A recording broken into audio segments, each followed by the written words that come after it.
defense, how much does it do for you now, and do you see that getting scaled up? I think you all do precision engineering. So we don't call it defense anymore. We call it precision engineering. For the reason, I think we do a lot of precision stuff there. When India sends a rocket to the moon, satellite to the moon, or rocket to anywhere else, I think L&T plays a reasonably big part there. So it's not only defense, but other aspects of the space and other economies. So we call it precision engineering systems. So we have broadly 4 parts there. One is the land systems, where we do a lot of bridging systems to the army, because in the northern part of the country there are a lot of tributaries and rivers and streams and canals. So if the big heavy equipments are to move forward, you need those quickly quickly and flexibly implemented bridges, which can be launched very fast. So we do that, and we have an expertise in that. We have bridging systems which can take up to 120-ton loads, and it can be laid in 8 to 10 hours. We do the K9 Vajra tank, which is basically an artillery gun. This is a moving gun on a tank chassis. So this can fire 45 kilometers, very highly precision, 1 meter plus or minus, and it can scoot to another location, so the enemy's radars cannot spot it and fire back at it.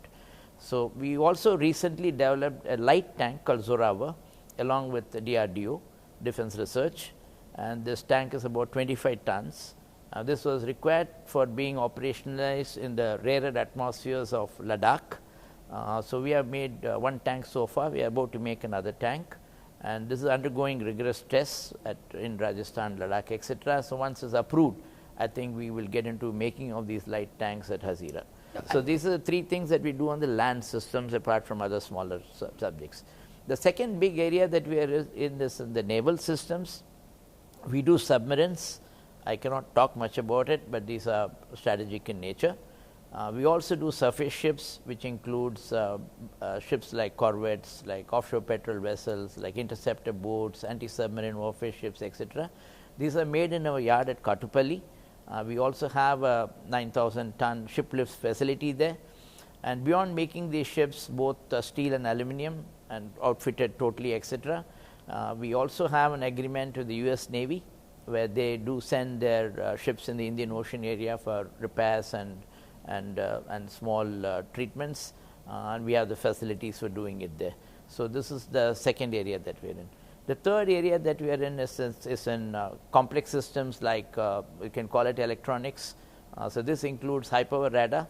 This is a radar that can see 450 kilometers, spot an object, or and then necessary information to take action if so required.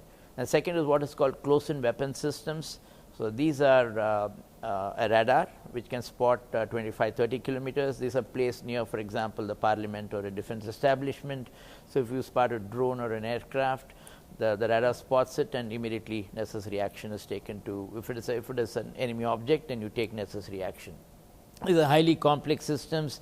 So we not only design it, we put it all together, we system integrate it, we write the software for it, and we test, commission it, and hand it over, and also maintain it for some time. These are very, very complex systems. No, see, you're talking to a stock market audience also, the people who are listening to you. So basically, defense stocks have done very well. Yes. Are you likely to be, getting many more defense orders? Will it be a big contribution to your, order book?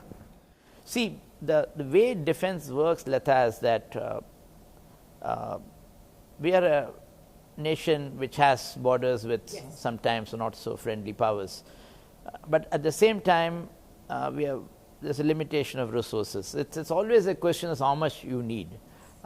These are there's no definition for it. There are many demands on the budget. And there are obviously budget restraint and many needs for the budget with a fairly large population.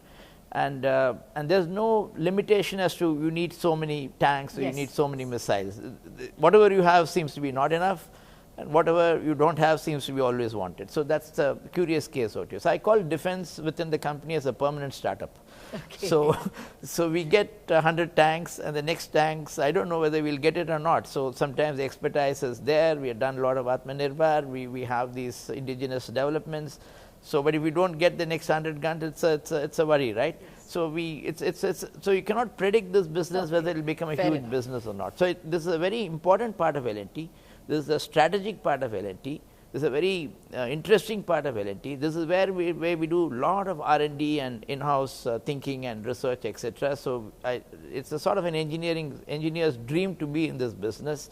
But I hope that as we continue in this business with our expertise, we contribute much more. For example, when Operation Sindoor took place, the K9 took part. Many of the missiles that we have played a part in, like Dhanush, the Akash, the Pinaka, all took part. And many of the launchers that we fabricated took part. So we feel proud about being part of the national defense and being part of the serious contributor to the national defense. But the business is what it is. I hope it grows fast. I get your point. Yeah. Okay, we cannot put a number to it because of the nature of the industry, nature of the need.